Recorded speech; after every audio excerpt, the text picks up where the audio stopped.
Halo teman-teman semuanya. Di video kali ini saya mau membuat sebuah video tutorial bagaimana menjalankan software exam.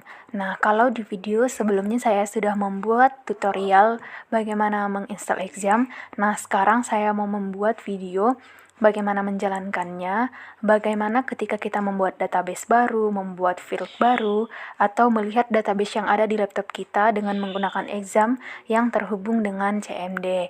Caranya sangat mudah, dengan cara simak cara yang akan saya tampilkan.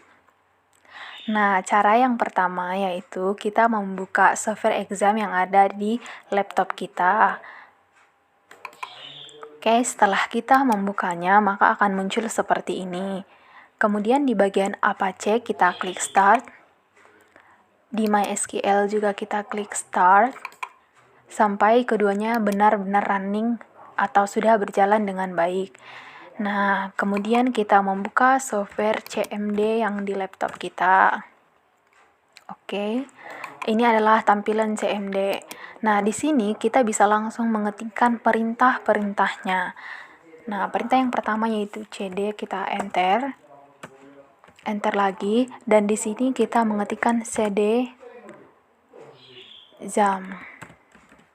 Kita enter cd mysql. Kita enter lagi cd bin. Nah, kemudian di sini kita mengetikkan perintah ini. Oke, perintah ini berfungsi supaya mengkaitkan antara user dengan passwordnya. Kemudian kita enter. Nah, di sini sudah muncul tulisan enter password. Jadi di sini kita bisa mengisi passwordnya apa saja, bisa juga dikosongkan. Nah, kalau saya lebih memilih untuk dikosongkan. Kita langsung saja ke bagian berikutnya. Nah, di sini sudah muncul welcome to the MySQL Monitor. Jadi di bagian ini kita sudah bisa bebas mengetikkan perintah apa saja yang mau kita buat. Misalkan kita mau melihat database yang ada di laptop kita. Caranya yaitu dengan mengetikkan show databases. Kenapa dengan menggunakan show databases? Karena bisa saja database yang ada di laptop saya itu lebih dari satu. Jadi supaya semuanya muncul. Kalau hanya menggunakan show database, kemungkinan tulisan yang keluar itu error karena semua database-nya tidak terpanggil dengan baik. Jadi kita menggunakan show databases dan jangan lupa titik koma. Nah, di sini dia sudah muncul semua database-nya, yaitu Information Schema, Cdcool, MySQL, Performance Schema, PHP MyAdmin Test, dan Webout.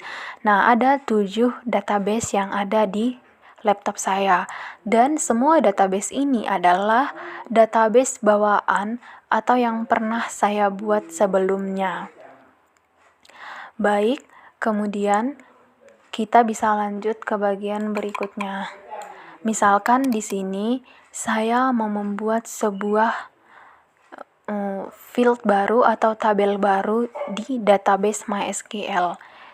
Caranya yaitu dengan use MySQL titik koma database change, artinya kita sudah bisa membuat tabel baru di database MySQL ini. Misalkan saya mau membuat sebuah tabel mahasiswa, create table mahasiswa. Dengan menggunakan ini. Create table mahasiswa, kemudian kita langsung enter. Nah, di bagian ini kita bisa mengisi apa sajakah fieldnya, apa sajakah kolom-kolomnya yang akan kita buat. Nah, misalkan di tabel mahasiswa ini kita mau membuat field name. Dan apa saja tipe data dari name ini, misalkan kita buat char, ukurannya 10. Kemudian kita ketik koma dan enter. Selanjutnya misalkan kita mau buat nama.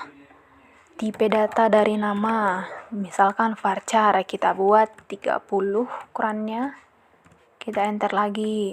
Kita mau membuat alamat. kita ketik varchar juga. Nah, misalkan alamatnya ini panjang ya, kita buat 25 aja. Kita enter. Kemudian misalkan kita membuat telepon. Kita buat tipe datanya adalah char dan langsung kita buat ukurannya 12. Nah, kita enter lagi. Jadi di sini enter terserah mau menambahkan jenis kelamin juga boleh, atau mau menambahkan profesinya juga boleh, atau menambahkan biodata lainnya juga boleh. Nah, kalau kita misalkan tambahkan jenis kelamin, kita buat di sini varchar. Kita buat 9 untuk ukurannya. Oke, kita enter lagi. Nah, di sini juga kita bebas ya mau mengisi apa saja. Jadi, kalau di tabel mahasiswa ini kita mau membuat NIM sebagai primary key-nya, maka kita tinggal mengetikkan primary key NIM dan langsung kita enter. Nah, kemudian kalau sudah selesai kita tutup.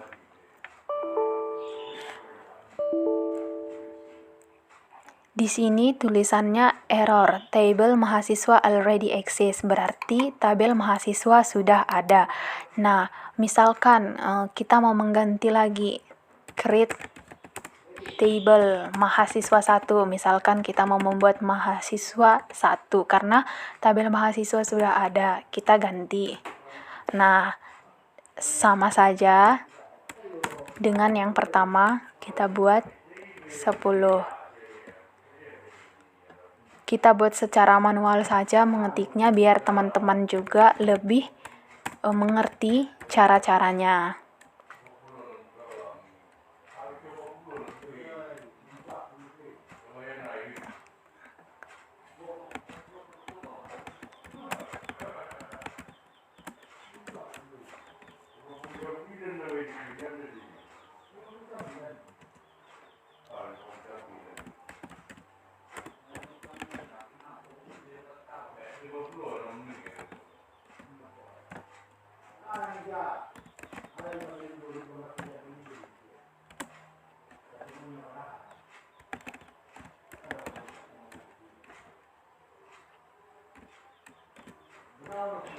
Oke, di sini sama seperti yang pertama, kita mau membuat primary key-nya adalah name.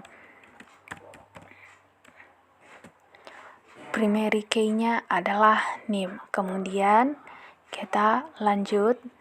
Nah, kalau sudah selesai sama seperti yang pertama kita tutup. Oke, di sini dia sudah oke, karena di sini tadi tabel mahasiswa 1. Kalau tabel mahasiswa itu sudah ada di database saya, di komputer saya. Jadi kemudian kita mau melihat apakah tadinya tabel yang kita buat ini sudah berjalan dengan baik. Caranya yaitu dengan deskripsi mahasiswa 1. Nah, inilah dia tabel mahasiswa 1 kita. NIM, nama, alamat, telepon, jenis kelamin sudah tertera. Nah, ini dia tipe datanya juga sudah berisi. Nah, sesuai tadi yang kita isi yang pertama, NIM sebagai primary key-nya. Bisa kita lihat di sini NIM berfungsi sebagai primary key. Nah, misalkan yang berikutnya kita mau membuat tabel baru lagi di sini di database MySQL-nya. Misalkan kita mau membuat tabel mata kuliah, maka kita membuat langsung create table mata kuliah. Enter. Nah, di bagian sini sama seperti yang pertama tadi, kita mengisi field-fieldnya apa saja. Misalkan field yang mau kita buat di tabel mata kuliah ini adalah yang pertama kode mata kuliah. Nah, bisanya kode mata kuliah ini apa tipe datanya. Misalkan kita buat itu karakter atau varchar juga boleh. Kita gunakan varchar aja. Karena terkadang bisa digabung dengan teks atau angka. Nah, kita buat di sini ukurannya 5, enter.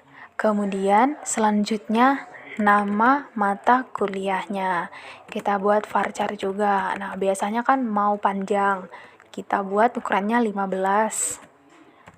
Kemudian kita enter. Nah, kemudian SKS. Nah, jumlah SKS-nya berapa? Tipe datanya kita buat char. Misalkan kita buat 5 aja ya. Nah, kemudian kita enter. Nah, misalkan kita mau membuat KDMK ini berfungsi sebagai primary key-nya. Primary key-nya adalah KDMK. Oke, KDMK. Kemudian kita enter lagi. Di sini kita membuat apa saja juga bebas, terserah kemauan kita mau mengisi fieldnya apa saja. Nah, kemudian setelah itu kalau sudah selesai, langsung saja kita tutup. Nah, kita enter. Dan sudah ada bacaan query oke. Nah, kita mau menampilkan tabel mata kuliah kita ya. Sama perintahnya itu dex mata kuliah. Enter. Oke, di sini sudah muncul KDMK, nama MK, SKS-nya. Dan sama seperti perintah yang kita buat di sini, primary key-nya adalah KDMK. Nah, di sini KDMK sudah berfungsi sebagai primary key-nya. Oke, berarti kita sudah bisa membuat tabel, sudah bisa menunjukkan database-nya. Nah, misalkan saya mau melihat kembali database yang ada di laptop saya.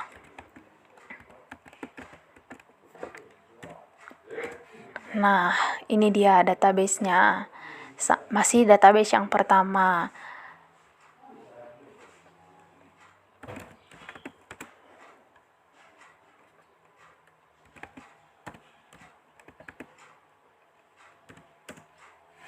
Nah, di sini saya membuat perintah show tables.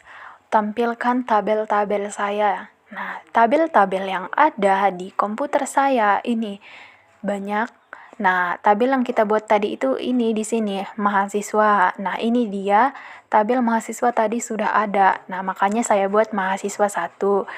Kenapa tadi ketika di bagian yang error tadi ketika kita mau membuat mahasiswa 1 di bagian sini tulisannya error, tabel mahasiswa already exists. Nah, tabel mahasiswa itu sudah ada. Dan kalau yang kita ketahui sebelumnya adalah database itu kan sekumpulan file-file yang saling berhubungan sehingga menghasilkan informasi yang tidak terjadi redundansi atau duplikat. Maka ketika kita membuat mahasiswa itu langsung ada pemberitahuannya error karena sudah ada. Jadi kita dianjurkan untuk membuat nama yang baru. Jadi database ini bisa menginformasikan apakah ada data yang redundansi atau duplikat data di dalam laptop kita. Nah, inilah dia. Mahasiswa tadi sudah ada, tabel mahasiswa yang kita buat, tabel mahasiswa 1, dan tabel mata kuliah. Yang bertiga ini, tabel yang 3 ini adalah tabel yang kita buat. Yang lainnya ini adalah bawaan dari software exam yang telah kita install. Oke. Kalau di bagian sini kita terserah mau membuat apa saja, mau kita membuat perintah create lagi, atau kita mau memperbaharuinya dengan alter, atau kita mau mendrop tabel yang kita buat, kita bisa terserah di sini. Jadi untuk di video ini sampai saat ini saya mau membuat videonya sebatas ini saja. Nah, di video selanjutnya saya mau juga membuat perintah alter lagi, drop lagi. Nah, sampai di sini tentang video menjalankannya, menjalankan file exam, menjalankan untuk membuat database, dan untuk membuat field baru. Nah, teman-teman semua, tolong like video ini dan share ke sosial media kalian, dan jangan lupa untuk subscribe. Terima kasih, thanks for watching.